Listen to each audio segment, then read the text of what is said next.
Good morning, world! Good morning, Kagap! Naririnig ka nila? Oh, sige. Sige na, good morning na! Good morning, world! Andun siya sa banyo. Guys, may pakikita ko sa inyo, ha? So, guys, kaninang umaga, pumunta ako dun sa pantry. Kada floor may pantry. Pinakita ko na sa other video. So, alam nyo, guys, kung ano nakuha. Ito nga pala yun. Pinakita na ba natin to? Ito yung ating minibar nilang kung tawagin. So, that's now refillable. Binigyan pa nila kami ng tubig ito. Ito. Alkaline water. Gusto ko mineral water. Alkaline water, walang lasa. Mineral water, okay ang lasa. Anyway, sa pantry. Okay. Oo. Pero like, supposed to be healthy ang alkaline water. So, guys, sa pantry, merong coffee maker at saka ice maker pala yung isa. Yung ice maker, may coffee maker. Pwede kang gumawa ng sarili mong cappuccino, macchiato, ganyan-ganyan. So anyway, gumawa kami kaninang maga. Yun ang nagkape kami. Tapos merong mga apples, maliliit na apples, malalaking apples, may saging at saka, ito yung saging pala. Oh. Kumuha kaming saging. Tapos itong dragon fruit. Ang mahal nito kayo sa Pilipinas. Medyo may kamahalan itong dragon fruit na ito. Lalo pa sa California, mahal.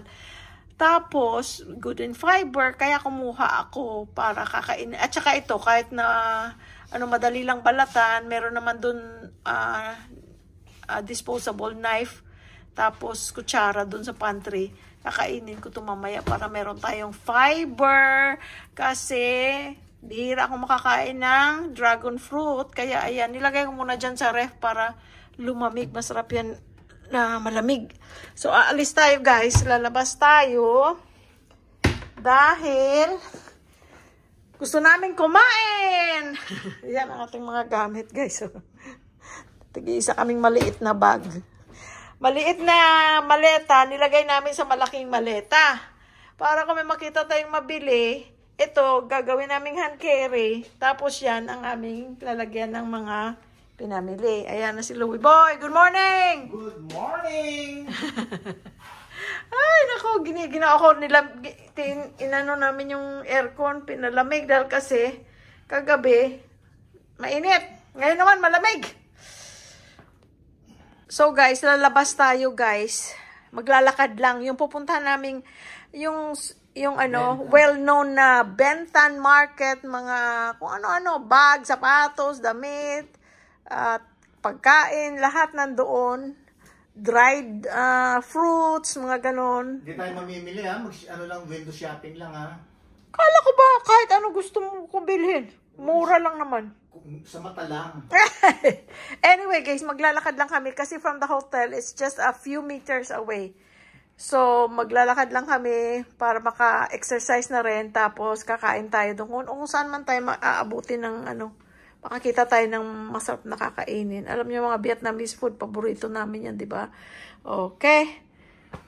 At least, maiba naman ang ating, ang ating view. Ayun na naman siya, sumayaw na naman siya. Maiba yung ating view para sa ating mga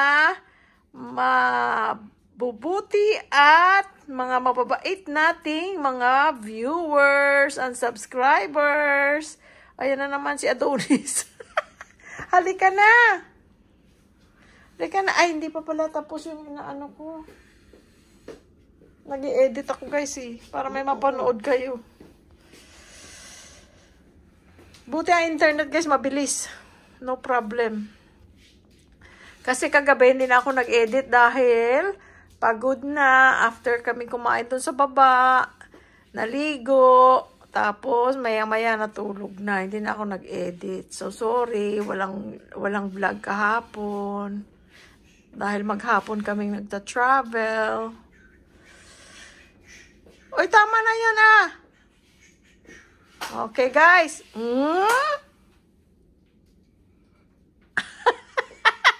Tama na?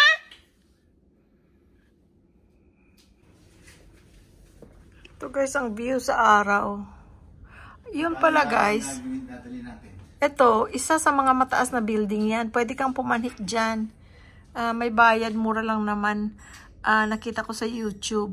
pero hindi yan ang pinakamataas na building. Merong Landmark 81 na gusto naming puntahan. Pero punta tayo doon ng weekdays kasi mas mura ang bayad pag weekdays kaysa weekend. So, hindi ko makakita. Ito right here, parang may nakausli. Ano pala yan guys? Helipad. Tingnan natin kung mas maano dito. Ay, hindi. Itong nakausli na yan, na maliit na yan, oh. Oh, yan. Ano pala yan, guys?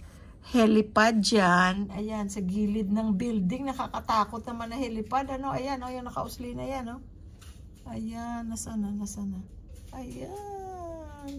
Helipad yan. Usually, mga helipad nasa taas, di ba? Ito naman nakausli.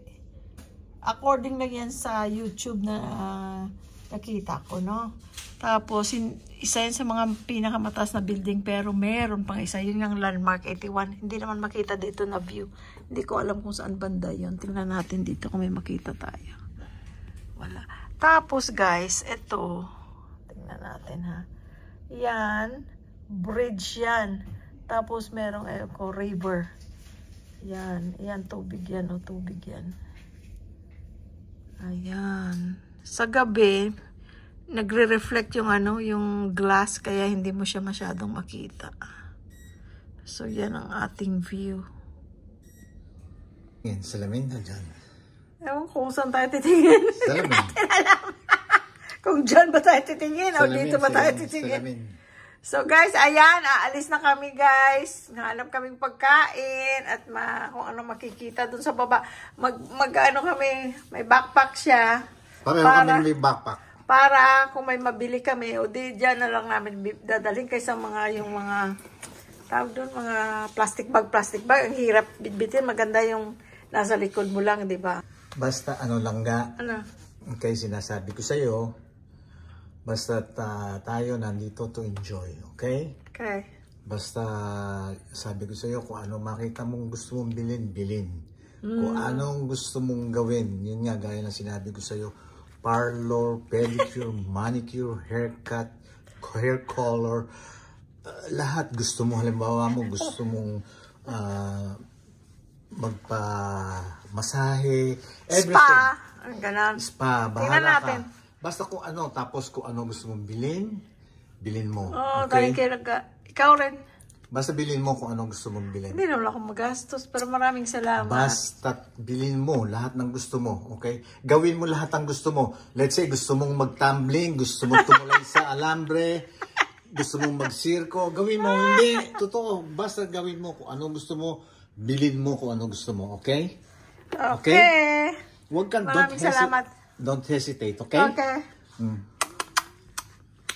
Sige. Walang laman yan bag ko, guys. Ano lang yan, yung camera at saka mic. Dahil alam mo naman, kailangan natin ng camera. Yung ano nandyan, yung GoPro. Nasaan bang GoPro? Dito pala sa kabila, sa bag ko. Basta't ngayon, hindi tayo pang ano tawag dito, pang formal. Pang ano tayo, pang karsada tayo ngayon. Pang harabas tayo. Pang harabas tayo ngayon. Maghapon tayo maglalakad. Alam nyo, thank you Lord. Maghapon, nasa biyahe kami kahapon. Alas 3:30 ng AM, gising na kami. Nakauwi kami dito ng 9 PM na kami sa hotel. Kasi pati na yung dating namin, layover, check out, tapos, check in, tapos kumain kami sa labas, tapos bumalik kami. Nakarating kami rito, bali 9 o'clock na PM.